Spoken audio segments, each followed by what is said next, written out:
Hello， 我是梦幻厨房在我家的 B。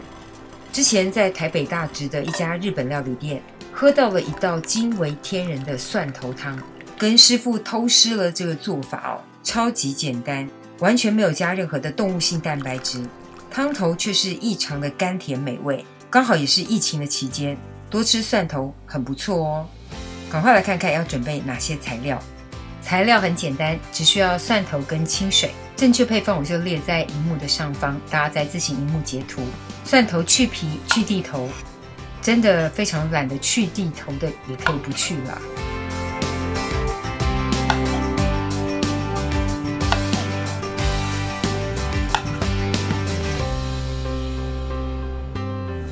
今天会示范2种版本的蒜头汤，一种是用电锅来蒸的清汤版，另外一种方式呢是用直火加热的浓汤版，都很好喝。放进电锅来蒸的锅呢，尽量找这种厚底的锅，焖炖保温效果比较好。铸铁锅、耐热陶锅都可以。影片上面这2种是铸铁锅，一般我是用到16公分的铸铁锅，那像左边的是14公分的铸铁锅。就看家里有多少人要喝哦，1到2人份就用14公分的铸铁锅，蒜头就可以放少量一点。一般用到16公分铸铁锅的时候呢，蒜头大概可以用到300到400克，水量大概就是蒜头高度的1倍。如果蒜头堆叠起来有2公分高，水量就加到4公分。先示范电锅清汤版，外锅加入1.5到2米杯的水。把加了蒜头跟清水的铸铁锅放入传统电锅当中，蒸至传统电锅自动跳起之后呢，再焖个10到15分钟，这样就够顶。接下来是直火加热浓汤版，这个汤头呢香气更浓郁，要先把一半的蒜头经过油炸的过程，主要就是增添香气，相对的汤头会更浓郁一点。然后这个炸蒜头的油也不用多，大约300克，因为这个油之后要做成香料油。所以我用没有特殊气味的耐高温油脂来压落底油，就中小火炸蒜头，就炸到蒜头表面微微的金黄上色就可以。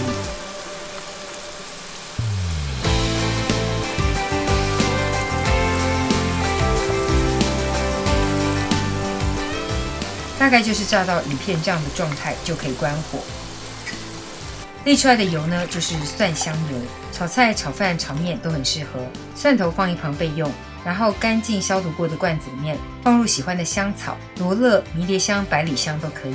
倒入刚刚的蒜香油，就让刚刚的蒜香油更上一层楼，变成加味版本的蒜味香草油，很多西式料理都很搭。接着把剩下一半的蒜头都拍扁。然后加入另外一半炸过的蒜头，然后加入高过蒜头1倍的水，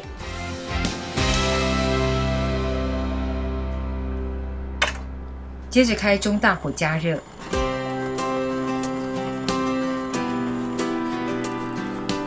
煮到蒜头整个大滚之后，再煮个3分钟左右，转中小火，盖上锅盖。计时25到30分钟，时间到后关火焖10到15分钟。我们直接来看一下浓汤版的汤头，清甜的汤头却带着浓浓的香气。真的想要加入蛤蜊或是鸡汤当然没问题，不过我觉得真的可以试试清汤版本，非常清甜的汤头哦。不要看蒜头一粒一粒的，一压呢就是整个绵软。至于这个蒜头想不想吃都可以哦，可以直接加点棉花调味，甚至也可以加入自制的鸡粉，也很赞哦。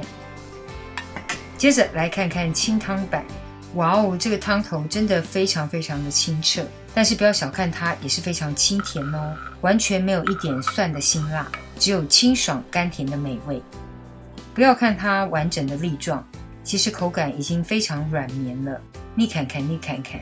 这简直是入口即化的冰淇淋口感。我们可以把这清汤加味一下，加上嫩豆腐，煮到大滚，可以撒上些许的盐调味，也可以加入青葱、香菜，撒上白胡椒粉，超级好喝的蒜头豆腐汤就可以上桌。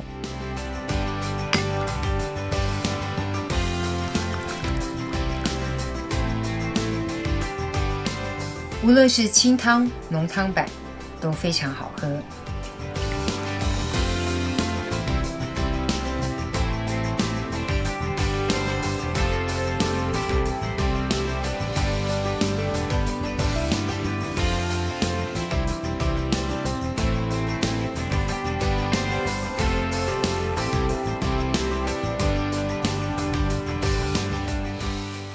还不要离开哦，剩下的蒜头还有妙用，同场加映蒜头马铃薯酱、蒜头马铃薯浓汤。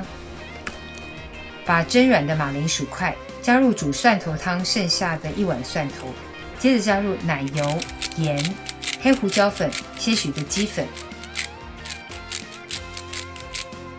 最后加入鲜奶油或是鲜奶，直接用破壁机打成泥状。要说它是浓汤状也可以了。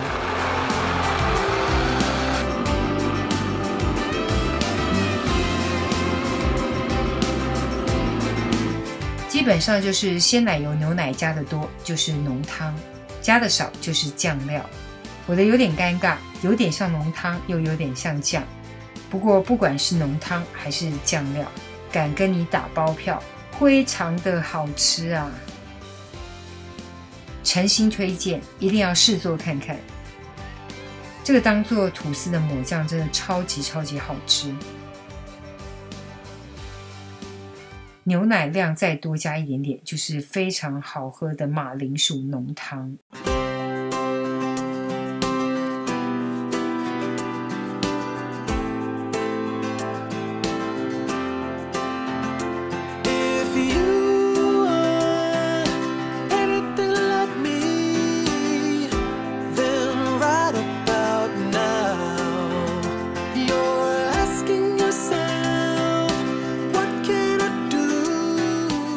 就是今天的食谱分享咯，如果喜欢别忘了按赞、留言、加分享。最新的食谱也欢迎订阅我的频道，更多的生活分享、好物推荐，欢迎加入我的 IG 跟 FB， 还有别忘了开启小铃铛，才不会错过最新影片哦。耶稣爱你，我也爱你，我们下次见，拜拜。